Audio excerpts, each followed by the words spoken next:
1977년 대한민국을 뒤흔든 격동의 한 해. 1977년. 여러분은 이 해를 기억하십니까? 아니, 혹시 태어나셨습니까? 40년이 훌쩍 넘은 지금 우리는 그 시절을 개발의 시대, 고도성장기라는 거창한 단어로 기억합니다. 하지만 그 화려한 성장의 이면에는 그 누구도 예상치 못한 비극과 충격이 도사리고 있었습니다. 오늘 제가 들려드릴 이야기는 바로 그 1977년 대한민국 현대사에서 결코 잊을 수 없는 세 가지 사건에 관한 것입니다. 이 사건들은 단순한 과거의 기록이 아닙니다. 그것은 우리 사회가 너무 빨리 달려가면서 놓쳐버린 것들, 그리고 그 대가로 치러야 했던 값비싼 교훈의 기록입니다. 그럼 1977년 가을과 겨울로 시간여행을 떠나보시겠습니까? 1977년 10월 서울 한복판.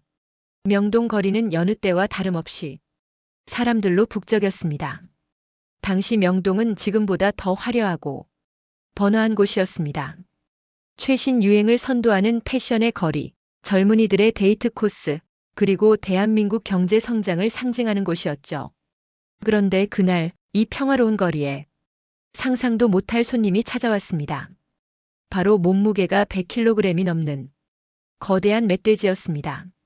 처음 목격자들의 신고가 들어왔을 때 경찰은 믿지 않았습니다. 멧돼지? 서울 한복판에? 그것도 명동에? 장난 전화라고 생각했죠. 하지만 곧 여기저기서 비명소리와 함께 신고가 쇄도하기 시작했습니다. 이 멧돼지는 남산에서 내려왔습니다. 당시 공사 중이던 하얏트 호텔 부근을 거쳐 주택가로 난입했던 것이죠. 사람들은 공포에 질려 뿔뿔이 흩어졌습니다. 당시만 해도 도심에서 야생동물을 보는 것은 상상조차 할 수 없는 일이었으니까요. 경찰이 출동했습니다. 하지만 멧돼지를 상대해 본 경험이 없었습니다. 결국 군인까지 동원되었고 서울 한복판에서 마치 전쟁을 방불케 하는 추격전이 벌어졌습니다.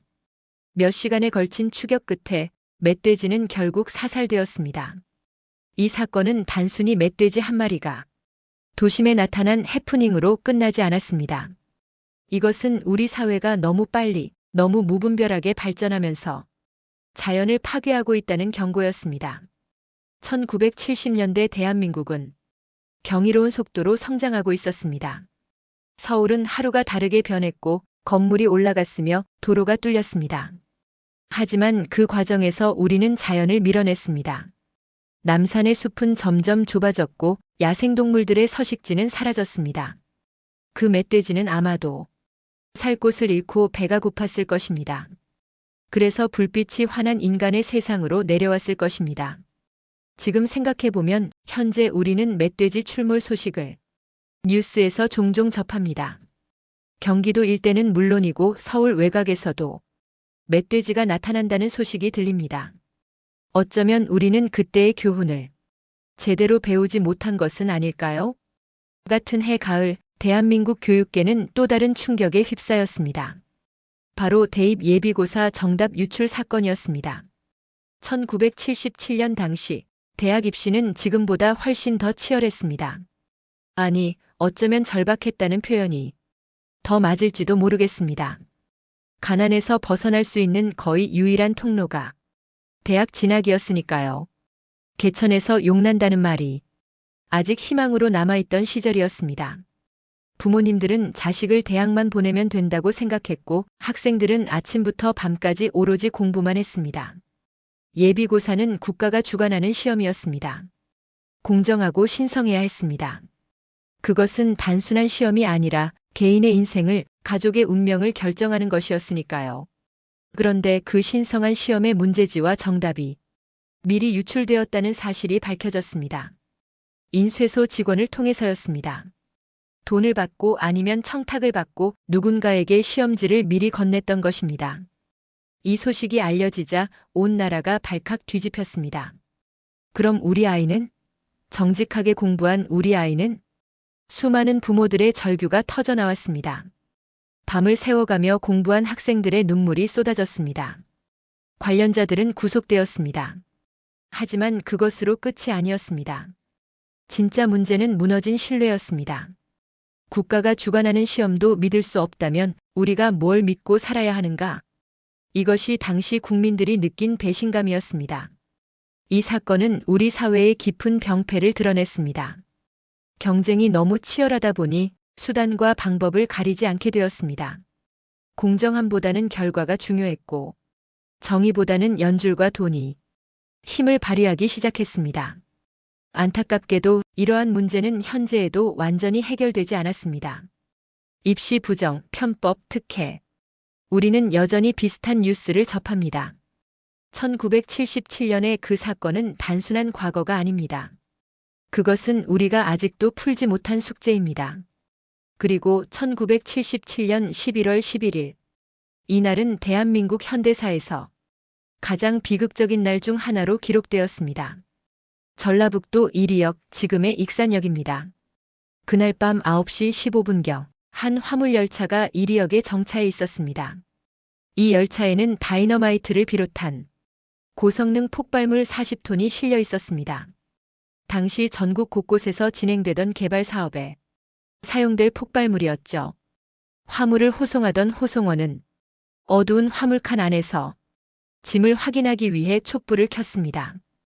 그저 어둠을 밝히기 위한 아무 생각 없는 행동이었습니다.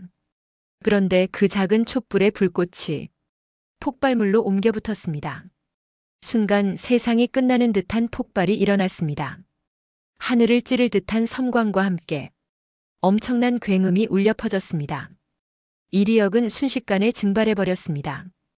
역 건물뿐만 아니라 주변 반경 500m 이내의 모든 것이 초토화되었습니다. 민가들이 무너졌고 자고 있던 사람들이 건물 잔해에 깔렸습니다. 폭풍에 날아간 파편들이 사람들을 덮쳤습니다. 그날 밤 1위는 지옥이었습니다. 공식적으로 발표된 사망자 수는 59명, 부상자는 1,300여 명.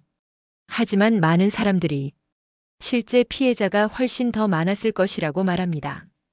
당시의 혼란 속에서 정확한 집계가 불가능했을 테니까요. 이 사건에는 유명한 일화가 하나 있습니다. 당시 최고의 인기를 누리던 코미디언 이주일 씨가 가수 하춘아 씨를 구출해낸 이야기입니다. 이주일 씨는 그날 밤 1위에서 공연을 마치고 여관에 묵고 있었습니다.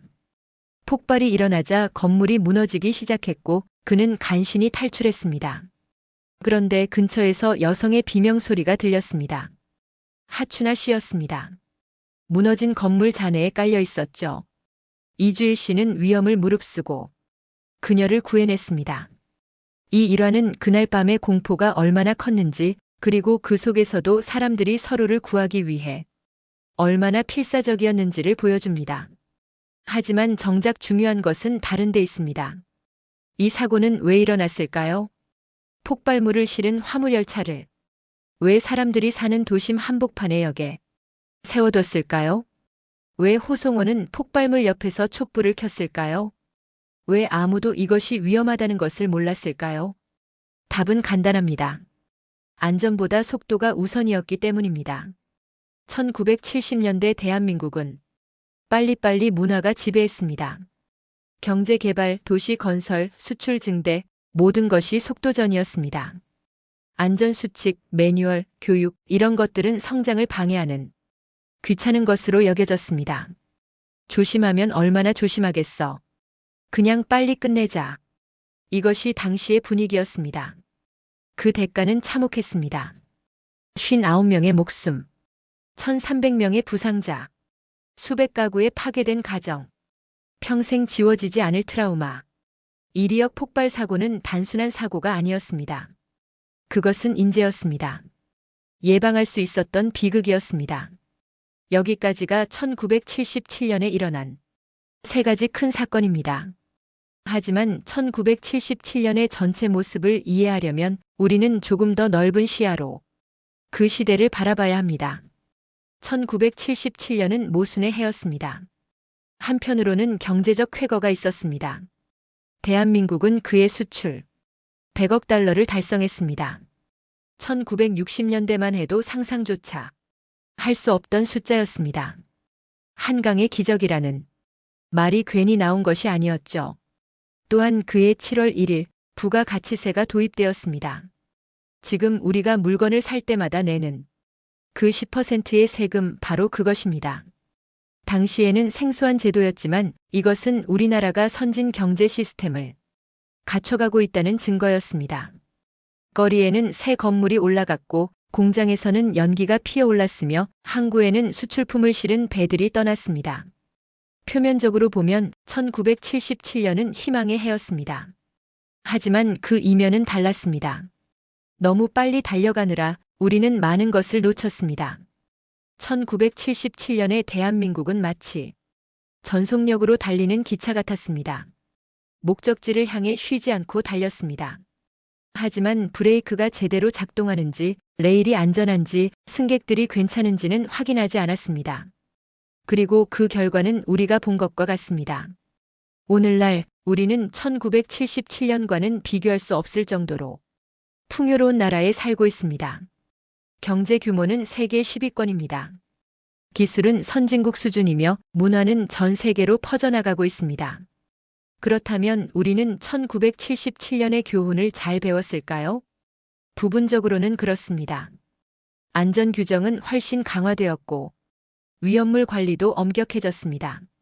도시계획에서 환경을 고려하는 비중도 커졌습니다.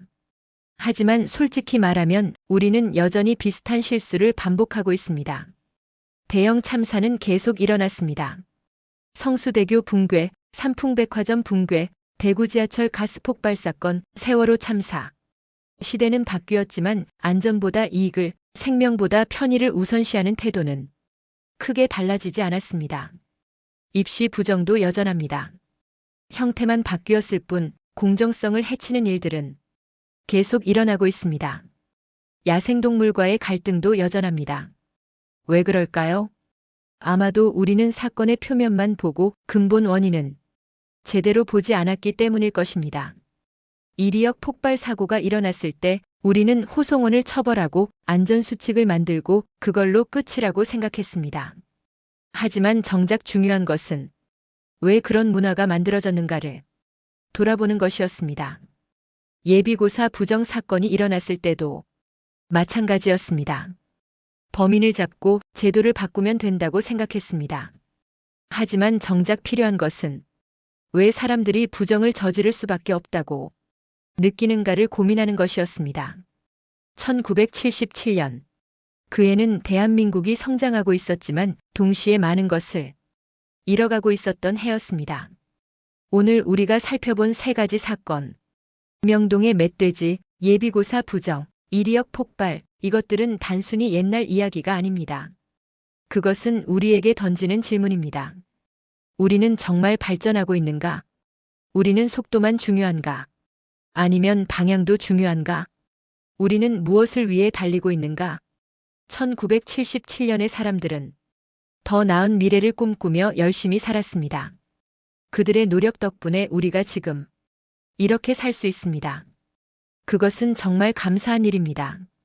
하지만 동시에 그들이 치렀던 대가를 기억해야 합니다. 그들이 놓쳤던 것들을 우리는 다시 놓치지 말아야 합니다. 안전은 선택이 아니며 공정함은 협상의 대상이 아닙니다. 자연과의 공존은 사치가 아닙니다. 이것들은 우리가 반드시 지켜야 할 가치입니다. 1977년의 비극들이 헛되지 않으려면 우리는 기억해야 합니다. 그리고 배워야 합니다. 그리고 반복하지 말아야 합니다. 많은 시간이 지난 지금 우리는 그들보다 더 현명해졌을까요? 이 질문에 대한 답은 오늘을 살아가는 우리 모두의 선택에 달려 있습니다. 지금까지 1977년 대한민국을 뒤흔든 세 가지 사건에 대한 이야기였습니다.